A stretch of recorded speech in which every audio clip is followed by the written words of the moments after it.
छात्र अमर, एक आपसे सवाल है। सरकार कहती है कि गुणवत्तापूर्ण शिक्षा होनी चाहिए और गुणवत्तापूर्ण शिक्षक जो देंगे वो शिक्षक लगने वाले वो धरने पर बैठे अपनी मांगों के लिए। कल सरकार से आज क्या कुछ वार्ताएं हुई? कुलदीप जी कल वार्ता हुई थी बीडी कल्ला जी से, शिक्षा मंत्री महोदय से। हम उसमें शामिल थे। उन्होंने आश्वासन दिया था कि आपका जो कार्य प्रगति पर है, इसमें वित्त विभाग की स्वीकृति लेनी पड़ती है। लेकिन जिस तरीके से वार्ता हुई हम संतुष्ट नहीं थे। हमें नहीं लगता कि सरकार, अब हमें भी ये लगने लगा है कि सरकार पद बढ़ाने के फेवर में। इसके कारण हैं दो।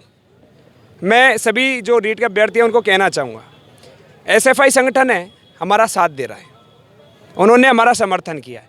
कुछ संगठन हैं जिन्होंने रीट अभ्यर्थियों के नाम पर राजनीति कर रहे हैं, तोड़ने का काम कर रहे हैं। इसमें मैं बिल्कुल भी कहने में नहीं चूकूंगा, क्योंकि ये रीट अभ्यर्थियों की मांग है 50,000, क्योंकि ये आत्मा बोल रही है। मैं 50,000 के लिए यहाँ पर बैठा हूँ।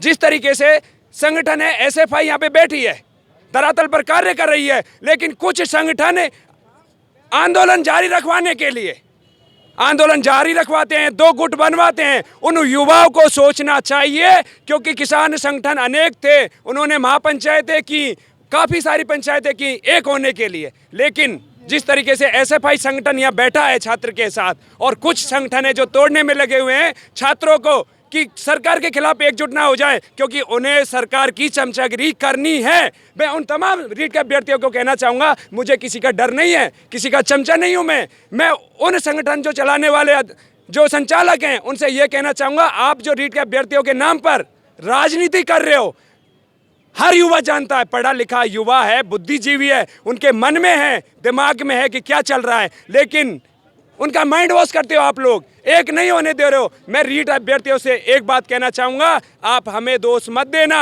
1 तारीख तक 31,000 की विज्ञप्ति आ रही है, ये सिचुएशन है। अगर आप चाहते हो कि रीट के पद 50,000 हो तो आप आए, युवाओं की पंचायत रखें। जो संगठन चला रहे हैं, जो ये कह रहे हैं कि हम रीट के आपका समर्थन कर रहे हैं, लेके आओ युवाओं के बीच में बात करो। किसका कह रहे हो? तमाम संगठन है, नाम नहीं लेना चाहूँगा।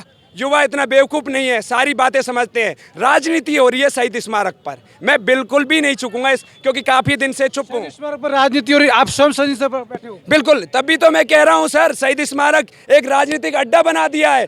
ये जो धरनार्थी आते हैं, ये जो मांग लेकर आते हैं सरकार के पास, ये लेके आते हैं अपनी मांग, और जो संगठन चलाते हैं लोग, वो इसका यूज कर लेते हैं राजनीति के लिए। इसलिए युवाओं को समझना चाहिए। आप आइए शहीद स्मारक, ज़्यादा से ज़्यादा संख्या में रीट के दो तमाम अभ्यर्थी हैं, मैं उनसे कहना चाहूँगा, आप बैठिए एक साथ, क्योंकि आपकी मांग है, किसी संगठन की मांग नहीं है। एसएफआई संगठन हमारा समर्थन कर रहा है, धरातल पे बैठा है, तो उनके लिए मैं धन्यवाद कहना चाहूँगा। अगर कोई संगठन है, या तो अपना बैनर हटा लीजिए या फिर आकर के शहीद स्मारक पर बैठिए। समर्थन कर रहा है, नेतृत्व कर रहा है? नेतृत्व भी कर रहे हैं, क्योंकि हमने नेतृत्व करने के लिए बुलाए हैं, क्योंकि कोई भी संगठन के बिना जीत नहीं ली जाती।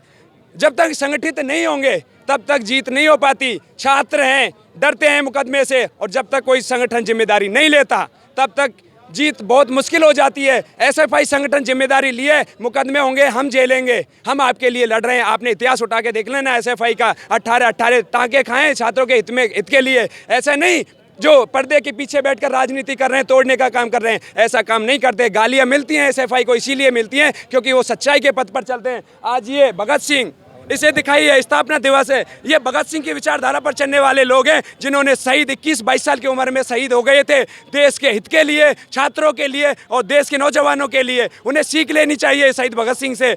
आज राजनीति हो रही है। मुझे बड़े दुख के साथ कहना चाहूँगा, एक संदेश देना चाहूँगा समस्त रीट अभ्यर्थियों को, अगर आपकी रीट 50,000 की मांग जायज़ है और आप मानते हो कि रीट 50,000 हो, तो शहीद स्मारक पर आप आओ और सभी नेताओं को बैठाओ कि आप क्या कर रहे हो हमारे साथ, क्योंकि ये आत्मा बोल रही है।